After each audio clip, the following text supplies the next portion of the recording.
Hello, everybody, and welcome back to Workplace Wednesday. It's Felicia Ricards, and today I'm by myself. It's a bit unintentional and maybe somewhat thoughtful. I must be honest and say that I've been struggling with how I was going to present and what I was going to present today. I've been thinking about what would be impactful, but still have a real conversation about the state of the work, the future of work, etc.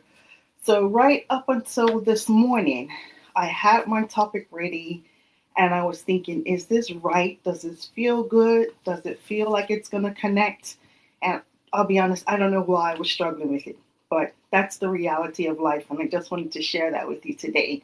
I really want to make sure that my message makes sense and is timely. So, that's where I find myself. So, today I'm going to speak from the heart or from experience about why now is the time to invest in your future. I'm also going to tack on the risks of not taking any action and the excitement of reinvestment and for reinvention. And that for me is the biggest part, the excitement of reinvention.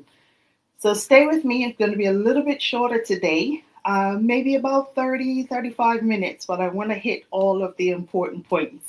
And I would love to see some feedback comments now and during the watch back.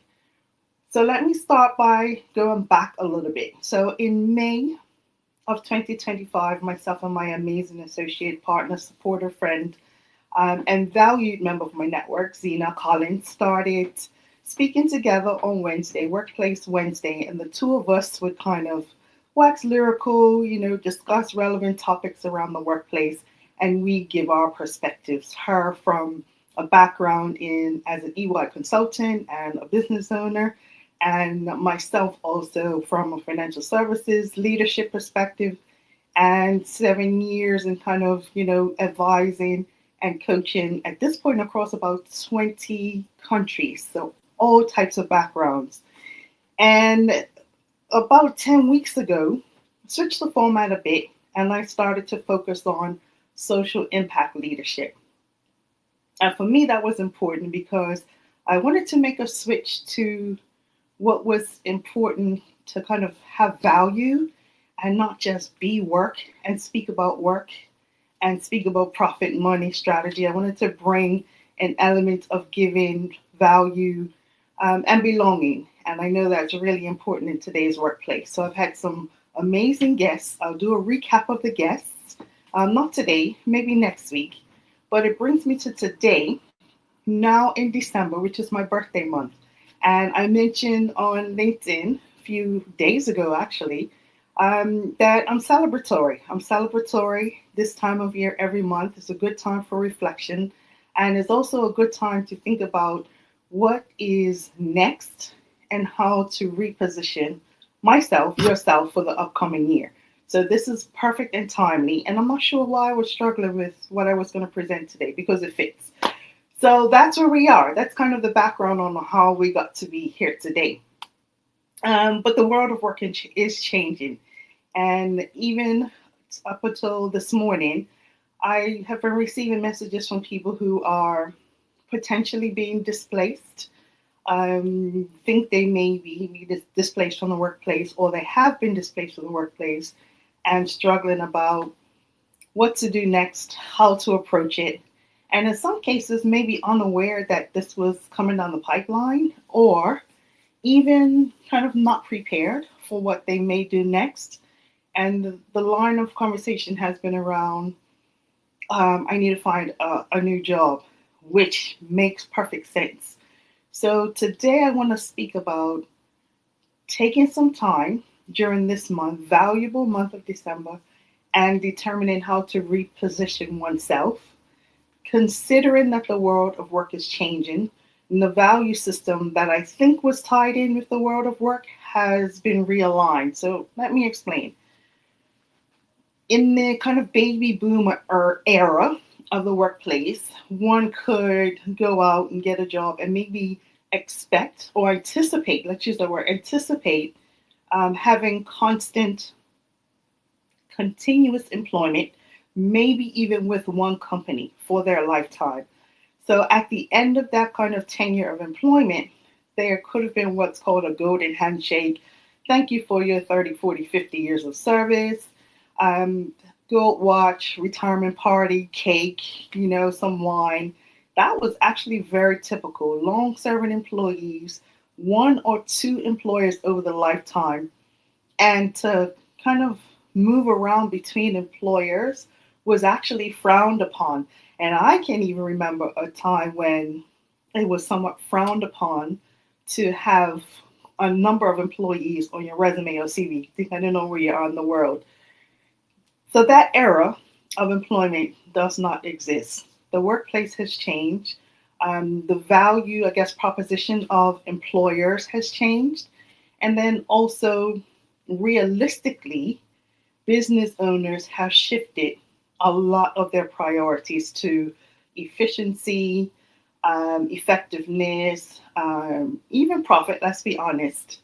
And that means their priorities are how do we get the most out of the people who are employed by me? How do we get the most efficiently, and probably the quickest, rather than, I'm going to hire a group of people and I'm going to pour my effort into sustaining this workforce until they retire. So completely different set of standards now.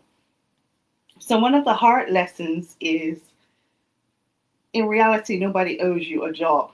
Oh, I just want to pause on that because that is a very hard lesson. It's hurtful to understand, but realistically, I want us to think about the workplace and what it means. So, as a basic standard, someone has probably started a company, and they've started a company on either on their exit from another workplace or based on their vision for what they see as a company that they could own, run, and really make a profit. That's what they wanted to do, and there's nothing wrong with that. And then somewhere along the line, they had to hire people to fulfill their mission with this company. So the profit makes sense. And it's the same way you show up and go to work and you expect a paycheck. That person that started a business expects to have a profitable business at the end of the day. Let's be fair about what it means to have work.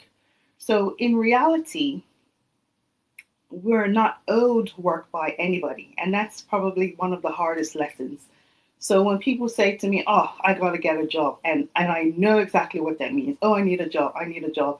And nobody's replying, which is very common now. But let's shelve that for another conversation. That experience of seeking a job or looking for a placement can be very stressful, very emotionally draining, and not a fun process, if I'm honest. But realistically, when you're searching, the way the workplace has shifted, we now have to search not based on the fact that I need to get a job. We need to shift our focus to what have I learned? How have I grown to support the modern workplace so that you present that to the next employer? Now, this is really not about, recruitment and employment, but I want to set the stage for what is work. And this is it. Let's be honest and fair. Someone has started a business. At the end of the day, they want to turn a profit. And the value system or the way in which that happens has shifted a bit. So that means we, as the pool of potential employees, need to shift and reframe how we present ourselves. Very hard lesson and somewhat of a difficult process, but stay with me. The other thing that's changed is that with some of the huge global technology companies being quite, I guess, brutal with the way that they separate their workforce in large numbers and in instant replies, and that is either sometimes we would have seen it was by video note or email, but in many cases in technology companies, it happens when somebody shows up to work and they can't log on to their systems. And I've seen this as I was coaching companies in global companies, individuals in global companies, And they talk about the process, and it was an accepted part of their company process, sometimes annually, sometimes semi-annually, sometimes biannually. But they understood what it meant to work for this company, that every year at this time, some of us are not going to be here. So they know what the workforce is. Now, that I'm not saying it's right or wrong, but the key is with these companies, the security of their data is critical. So they can't really afford to let people to go into work, log into their systems after they realize that they're going to be separated or terminated from the company. So that's why it's done like that. What it's done, it's created for all industries to say, so I can separate large numbers of my global employee pool at the drop of an email or at the drop of a video note, and I can do it instantly to kind of stop the bleeding or for whatever reason restructuring within the company. So that's reframed even how companies, boards of directors, leaders within the company look at separating employees from the company. So this is all a shift. It can be hurtful.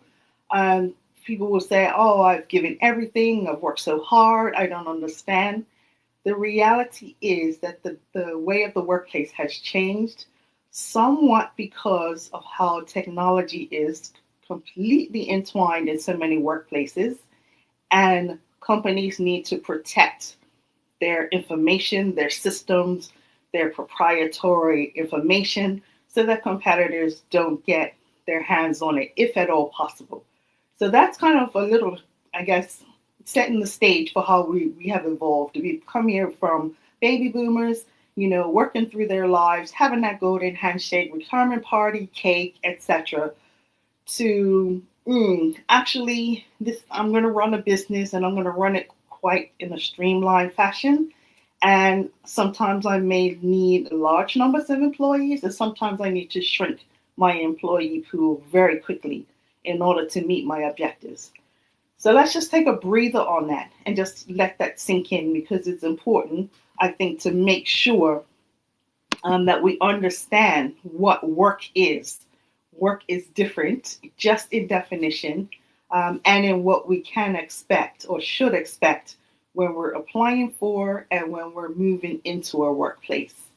And it can be a little hurtful. It can be a little unsettling to think that, the people that we show up with every day, the leaders that we work with every day, can be so quick about saying, well, actually, thank you for your service, but we no longer require it.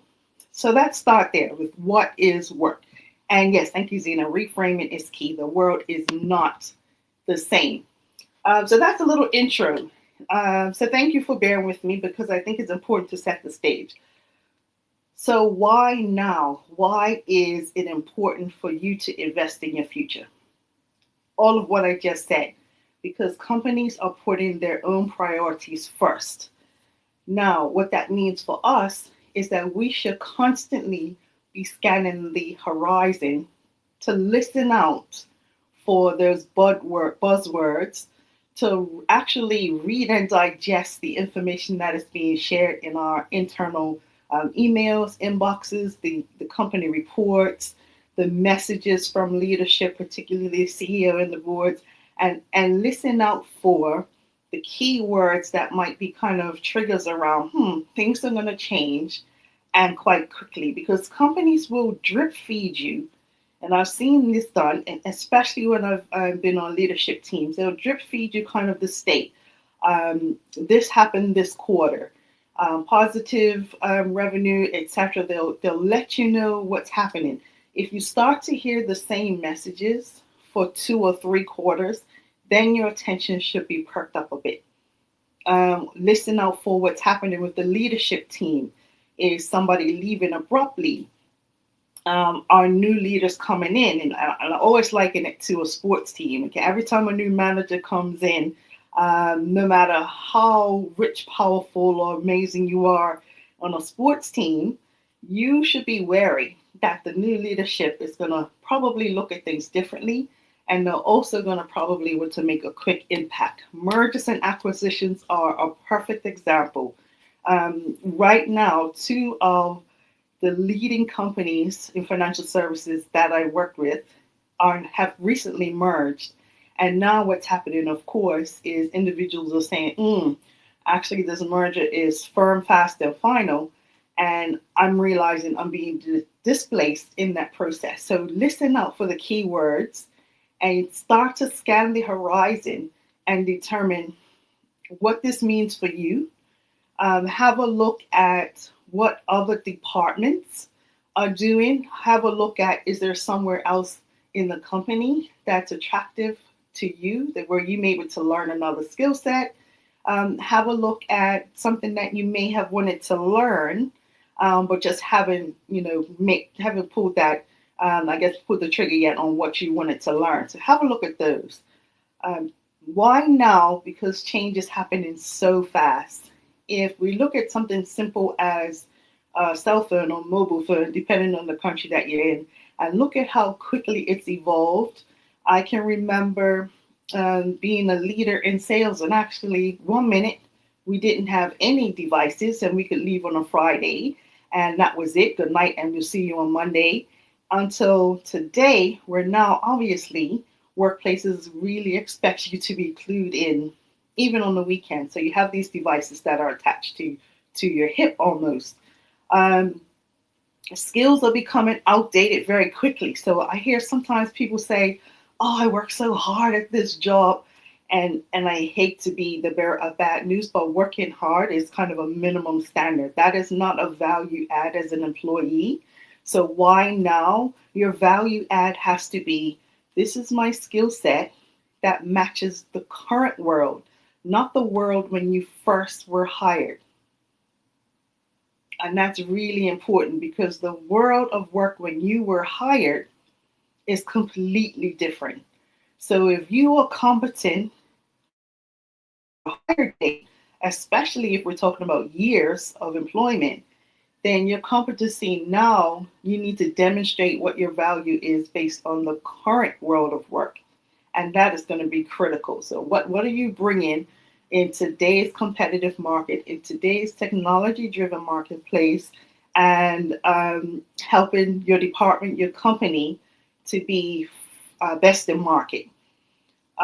There's a widening skills gap, particularly where employees might have been with one company for maybe even 2 or 3 years. The skills gap is, how do we process? How do we communicate? How do we fulfill our services and provide our goods to our customers or clients? How do we do that? And how have we changed it? Because if, the crew down the street are doing it better than us, then we can't keep doing it the way that we're doing it, because that means reduced revenue, and reduced revenue means we have to look internally.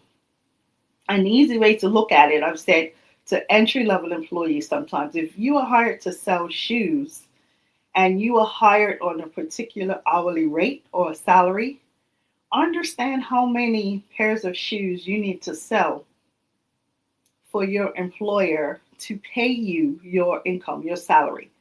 If you're selling shoes at $10 or £10 each, and your weekly wage is $300, then understand how many pairs of shoes you need to sell just so that you can get paid. And that's in any other workplace. Understand how your pay package and your benefits contributes to the profit and loss of the company that you're working for. These are the kinds of analyses that, not unfortunately, because it's a good thing, these are the kind of analyses that you should be thinking. You should be thinking along these lines. So I said it's not enough to work hard, because that's a minimum standard. Understand the lay of the land, scan the work environment, listen out for those buzzwords and those conversations that are going to point to a change or potential change in the workforce. So that's kind of why now. The risk of inaction ties directly onto the why now. The risk of inaction is Um, somewhat you could be afraid, and let's address that first. So the fear, the fight or flight, I've spoken about that, I guess, a couple of weeks ago, which is when we're trying to decide whether we're in danger or not, that fight or flight response. So we could be at risk of hiding a bit or maybe being less visible if we think that we don't really understand the new workplace. And also, if we don't want to be kind of proven that we're not quite sure, and that's dangerous because at the same time, you're kind of trying to hide in the, I guess, in the skirts within the workplace. Somebody else is, going home and they may complete a micro course. May complete a quick certification. They may speak to, one of their leaders and, find a way to get a mentor to work through what's changing, what's new, and what makes sense for them to learn. So these are the things that, the danger, the risk of inaction is that maybe somebody else has taken that action. And when leadership evaluates and they look across and say, who do we keep to move forward to this new space that we're moving into? You want to make sure as much as possible that you're on the list. I'm going to come to reinvention in a bit because there's another option. Missed opportunities for promotion. So I may have been highly competent in my first 3 or even 5 years at a particular role or in a particular space. My high competence doesn't really prepare me for the next role or the next opportunity where a company may say, okay, we need to move swiftly into this space, a new product, a new service, streamlined employee numbers.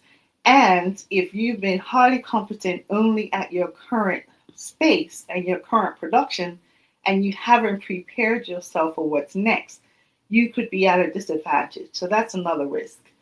Non-competitive, I kind of mentioned, non-competitive earlier because your employer and your board of directors and your leadership are going to be trying to make sure that you're highly competitive in comparison to, the shop down the street or an emerging market. And what that means is that they do need to be highly competitive because remember, they need to make sure they can meet your obligations for your paycheck, everybody else's paycheck, plus all the overhead, the bells and whistles expenses.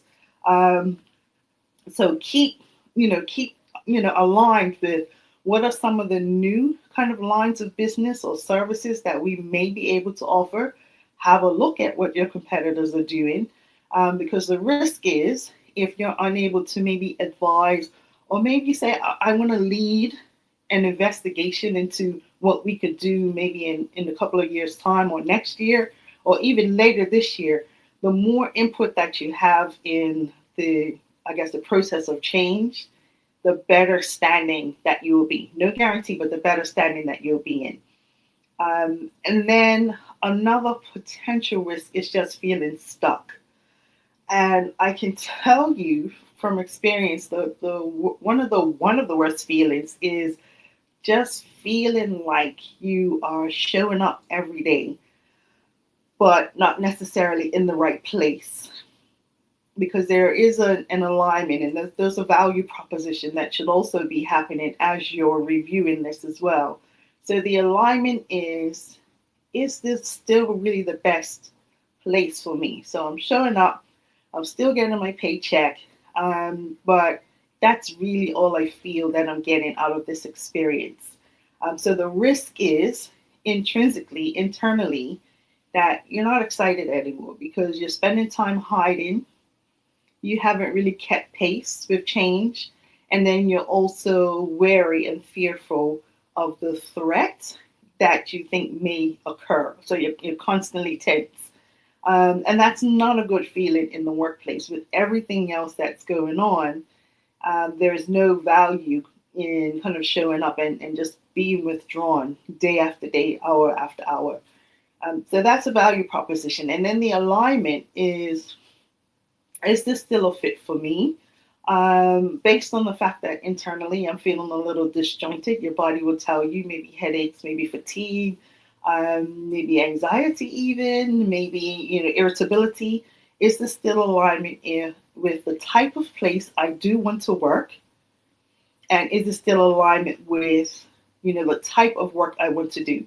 So let's be honest. Some of us, or and many of us, have worked in a company, an industry where you took the job because the job was there to take.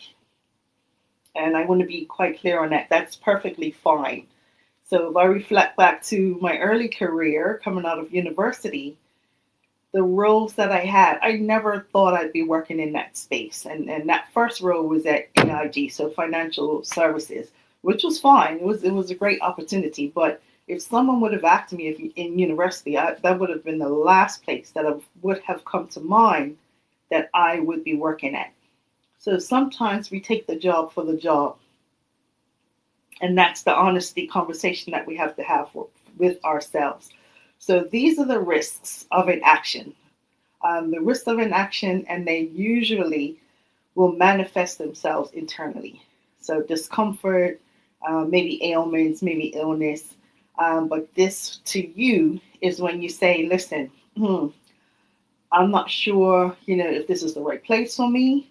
You have that conversation internally, and my advice is not to have that conversation at your place of work. My advice is an external safe space that's not in your workplace. And I'm going to be quite honest and frank about this. That's not even your HR team. And yes, they are there to support you. And yes, they are there to kind of guide you through employment. But in situations when it comes down to what's best for the company, unfortunately, your HR team is going to back the company. So I don't want you to get into a situation where you've mentioned something out loud about, not wanting to be at the company, wanting to shift, not sure about opportunities. I want you to have that conversation outside of your company first, privately, before you decide if you're going to explore internally or if there's somebody that you can trust. So I want to make that clear. Sometimes it's a very tricky line or a very tricky space to have these conversations at your place of work. So these are the risks.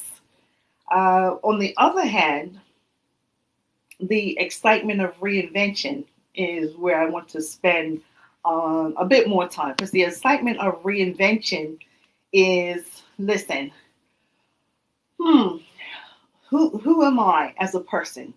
The reflection on who you are, the self-awareness, and the emotional intelligence. My great friend and ally supporters, will be excited about this one. The emotional intelligence to understand that this is not personal. These are decisions that the company is making that they feel are best for the survival, growth, and forward trajectory of the company. So we should be taking the same approach for ourselves individually. What is best for yourself, your growth, your forward trajectory, your path? What is best for you as an individual, not anybody else, not your team, not your department, not your family even. This is a great opportunity to be reflective, self-aware, particularly if you're working in an industry that you kind of got in by, maybe by, not accident, but unintentionally. So what do you like to do? What do you prefer to do? What does excite you? Unfortunately, when we become adults, and especially working adults, we focus on what the paycheck is. Am I going to get paid? Yes or no? Okay, it's fine. But where's the excitement? Where's the imagination? Where is the confidence in oneself to say, this is now the time for me to make that move I kind of thought about 30 years ago or 10 years ago or even 5 years ago. So the self-awareness and the emotional intelligence is your starting place. And in this year coming up, 2026, you already will have seen in the media globally that these kind of buzzwords are starting to be shared. The buzzwords are around, global economy, they're around workplace changes, they're around technological changes.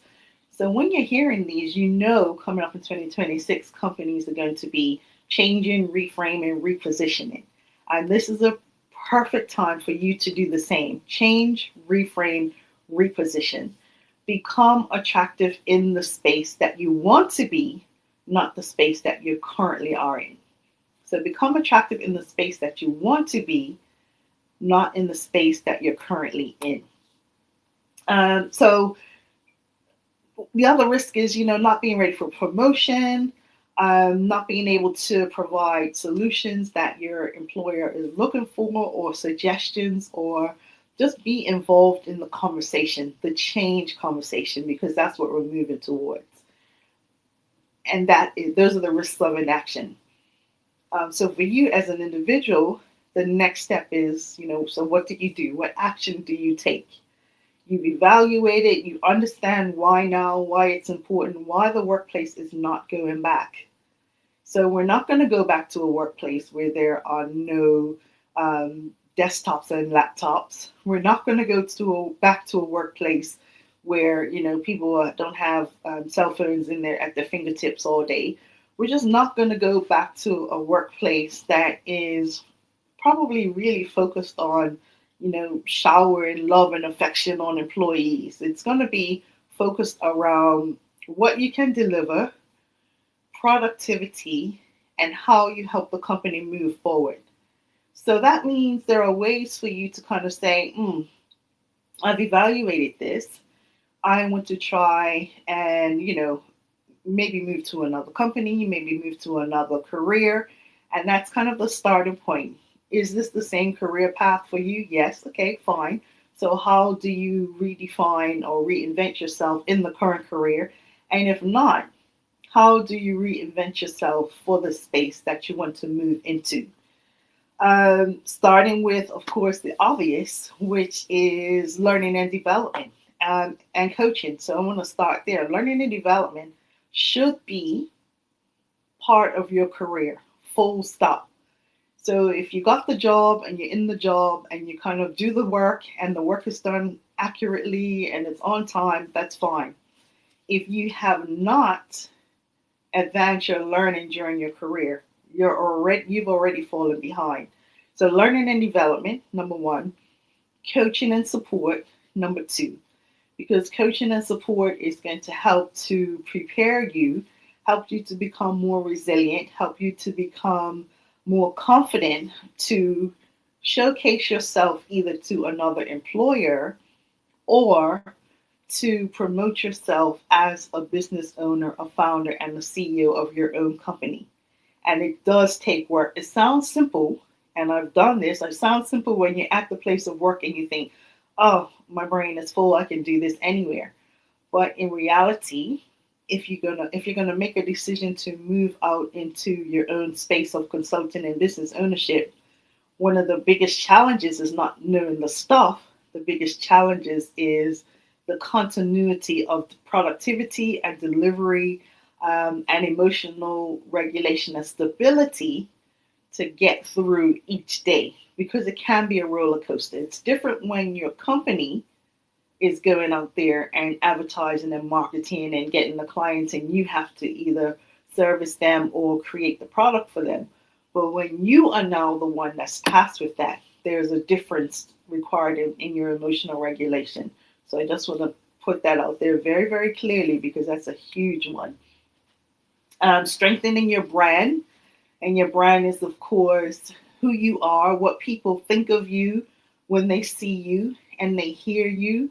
And that will start even with LinkedIn, what LinkedIn looks like, what your profile looks like. It should be changeable. It shouldn't be the same profile for 5-10 years. It should show you progressing. And in fact, it should be something that you review every year, just like your internal performance review processes. It should be something that includes your own path, your learning path, your development path, what your accomplishments are. It should be changeable. It shouldn't be a stale profile with a photo from 10 years ago. hinting, or no photo at all. So just who you are, staying up to date, making sure that people understand when they look and hear you what to expect from you, even if you're employed. So when you're employed, I love to recommend for people to say, join an association, join a board, collaborate with somebody else in your industry, your peers from, your competitors, maybe if there's some kind of neutral organization, because that creates your value in terms of other people find you knowledgeable, interesting and valuable. And once other people do, then your employer obviously will see the work that you're doing. So we're building kind of yourself in your future state, not in your present state. And that's exciting. It's exciting because you can decide, oh, I'm going to work towards something that I've been thinking about for years, and I just haven't put the energy towards it because I've been comfortable in receiving my monthly paycheck. But now that that seems like it's going to change, I can rethink it. The more mature you get within your life, your career, and your work span, is are the times that you should be able to move towards more of advisory, and not not the doer, not the entry level, not the processor. You should then be able to give back as a mentor, as an advocate, an ally, a sponsor, for example. So those are ways to kind of elevate yourself in terms of your career, your community, and your brand as a thought leader. And that's exciting as well, because that helps you to communicate with other people who see and reciprocate, that you have value, and that's positive, like positive for you in terms of growing and learning and feeling that you have confidence when you're speaking within the community and within your, I guess, your chosen career.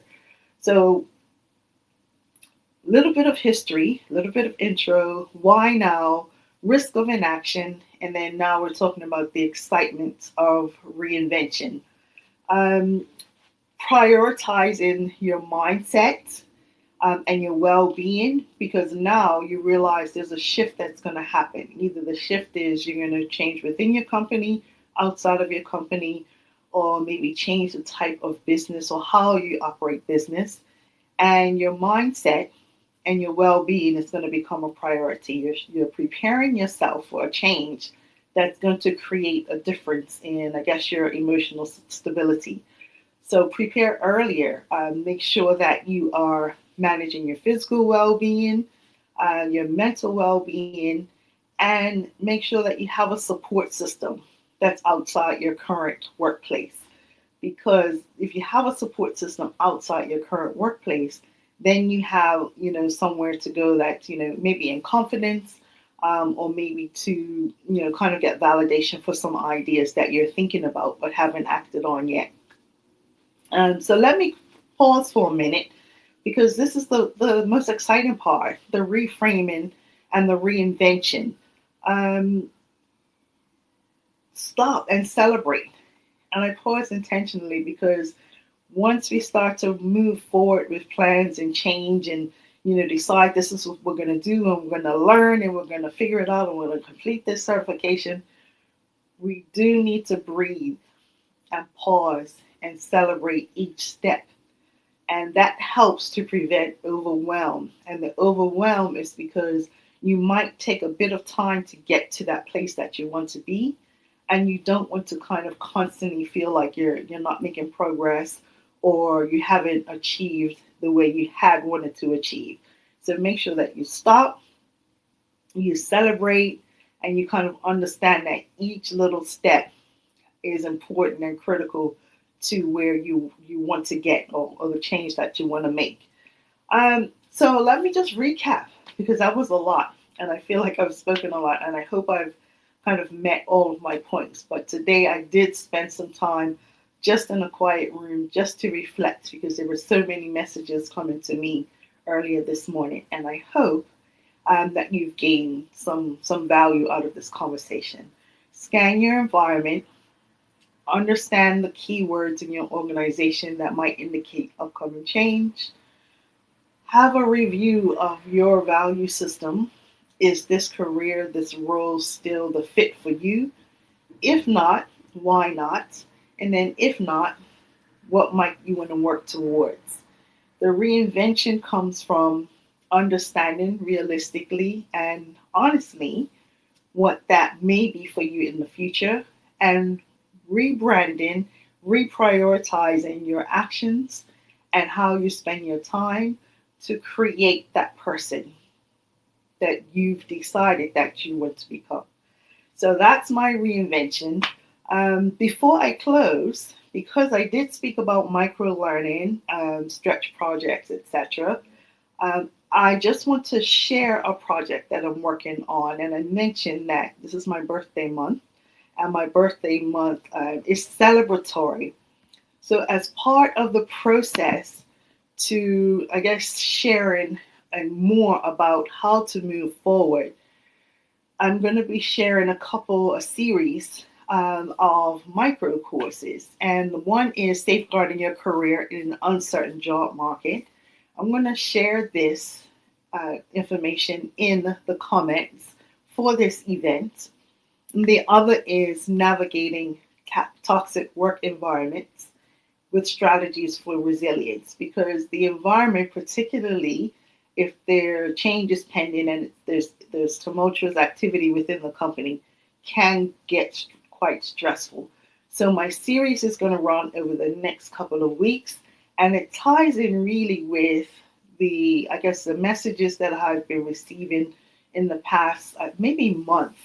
And really, I said, okay, this is going to be kind of the way I frame my birthday. It's going to be a way to provide a bite size of some of the work that I do, but still create, some value for me and my time.